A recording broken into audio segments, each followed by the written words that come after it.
నమస్తే అన్న, అందరికీ నమస్కారం.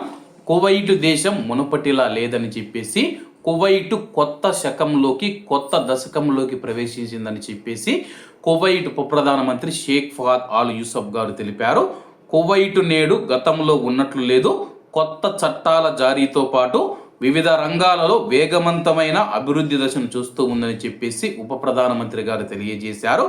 దేవుడు కోరుకుంటే కువైట్ దేశ భవిష్యత్తు మెరుగ్గా ఉంటుందని ఆయన తెలిపారు. 360 మాల్లోని హయాత్ రీజెన్సీ హోటల్లో జరిగిన green urban development initiatives forum సందర్భంగా ఆయన జర్నలిస్టులతో మాట్లాడుతూ ఈ ప్రకటన చేశారు. కువైట్ దేశం అందరికీ స్వాగతం పలుకుతూ ఉంది. ప్రపంచంలోని అన్ని దేశాల ప్రజలకు కువైట్ దేశం ఇప్పుడు స్వాగతం పలుకుతూ ఉంది.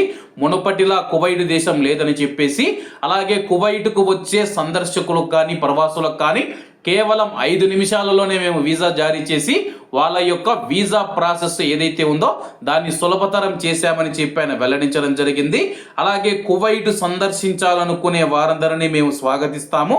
వారు తమ దేశ చట్టాలను మరియు ప్రజల యొక్క సాంప్రదాయాలను గౌరవిస్తేనే కువైట్ దేశం వాళ్ళకు స్వాగతం పలుకుతుందని చెప్పి ఆయన వెల్లడించడం జరిగింది.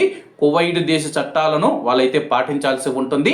అలాగే కువైట్ ప్రజల యొక్క సాంప్రదాయాలు ఏవైతే ఉన్నాయో వాటిని గౌరవిస్తేనే కువైట్ దేశం అన్ని ప్రపంచ దేశాల ప్రజలకు స్వాగతం పలుకుతూ ఉందని చెప్పేసి, ప్రతి ఒక్కరూ వ్యవస్థకు మరియు అది గౌరవించే విలువలకు కట్టుబడి ఉన్నంత వరకు కువైట్ దేశం ఏ ప్రపంచ దేశానికి సంబంధించిన పౌరుడిని కూడా ఎటువంటి సమస్యలు ఉండవని చెప్పేసి, ఎప్పుడైనా సరే కువైట్ దేశం అందరికీ స్వాగతం పలుకుతూ ఉందని చెప్పేసి, కువైట్ దేశం మనం చూసుకుంటే కువైట్ ప్రజలను గౌరవించాలని చెప్పేసి, కువైట్ చట్టాలను పాటించాలని చెప్పేసి, అటువంటి వారికి ఎప్పుడు కువైట్ దేశం స్వాగతం పలుకుతుందని చెప్పేసి ఉప ప్రధానమంత్రి గారు తెలియజేశారు.